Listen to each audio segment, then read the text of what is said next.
আসসালামু আলাইকুম ওয়া রাহমাতুল্লাহি ওয়া বারাকাতুহু। দেশ ও প্রবাস থেকে যারা দেখছেন, আশা করি সকলে ভালো আছেন এবং সুস্থ আছেন। নতুন আরেকটি ভিডিও নিয়ে আপনাদের সামনে উপস্থিত হয়েছি রমাদান স্পেশাল সিরিজের দ্বিতীয় পর্ব, অর্থাৎ রোজার ফরজিয়ত সম্পর্কে। আমরা যে রোজা রাখতেছি, এই রোজা কোরআন এবং সুন্নাহ থেকে প্রমাণিত কিনা সেটা দেখবো আজকে ইনশাআল্লাহ। প্রথমত বলবো, রোজা আমাদের জন্য ফরজ এবং এটা যে অস্বীকার করবে নিঃসন্দেহে কাফের। মহান আল্লাহ তাআলা কোরআনে পাকে বলেন, ইয়া আইয়ুহাল্লাযীনা আমানু কুতিবা আলাইকুমুস সিয়াম কামা কুতিবা আলাল্লাযীনা মিন ক্বাবলিকুম লাআল্লাকুম তাত্তাকুন। অর্থাৎ, হে আমার ঈমানদারগণ, তোমাদের উপর রমজান মাসে রোজা ফরজ করা হয়েছে, যেমন তোমাদের পূর্ববর্তী বান্দাদের উপর রোজা ফরজ করা হয়েছিল। তা এই জন্য করা হয়েছে যেন তোমরা ক্ষুধার্ততা ও সাধুতা অবলম্বন করো। মহান আল্লাহ তাআলা অন্য আরেক আয়াতে বলেন, শাহরু রমাদানাল্লাযী উনজিলা ফীহিল কুরআন হুদাল লিন-নাস ওয়া বায়্যিনাতিম মিনাল হুদা ওয়াল ফুরকান ফামান শাহিদা মিনকুমুশ শাহরা ফালইয়াসুমহু ওয়া মান কানা মারিদান আও আলা সাফারিন ফাইদ্দাতুম মিন আইয়ামিন উখরা। অর্থাৎ,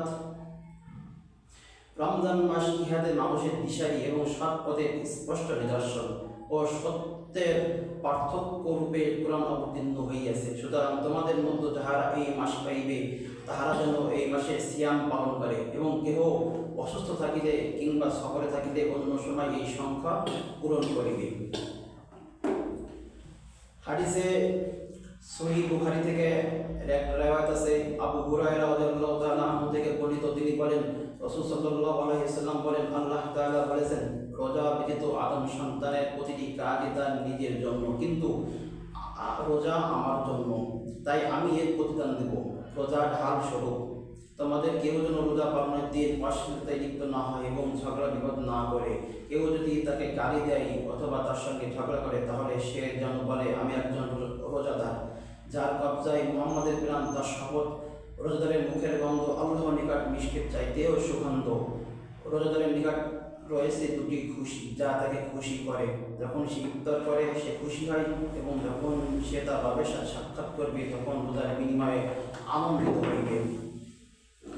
অন্য হাদিসে রোজার ফজিলাতের যে হাদিসগুলো রয়েছে সেগুলো দিয়েও প্রমাণ করা যায় যে হাদিসের আল্লাহ তাআলা যে আল্লাহ তাআলা কোরআনের ভিতর যে রোজা বিধান নাজিল করেছে, এবং হাদিসের ভিতরও আছে। আমাদের গত এপিসোডে বলা হয়েছে রোজার ফজিলত সম্পর্কে 3টা হাদিস বলা হয়েছিল। ওই হাদিসগুলো এখানে প্রযোজ্য হবে, কেননা রোজার ফজিলত তখনই আসবে যখন একটা গুরুত্বপূর্ণ বিধান নাজিল হয়, তখন তার ফজিলত সম্পর্কে আলোচনা করা হয়। আরেকটি বিষয় হলো, আমরা অনেকে এই বিষয়টা নিয়ে আমরা বিভিন্ন মত পার্থক্যের ভিতরে পড়ে যাই, রোজার ফরজ নাকি ওয়াজিব। তো কোরআনের ভিতরে এসেছে এবং হাদিসের ভিতরে এর রেওয়ায়াত অনেক আছে, সহিহ বুখারী থেকে উল্লেখ করা হয়েছে। তো আশা করি আমাদের ভিতরে আর কোনো সন্দেহ থাকবে না। আসসালামু আলাইকুম।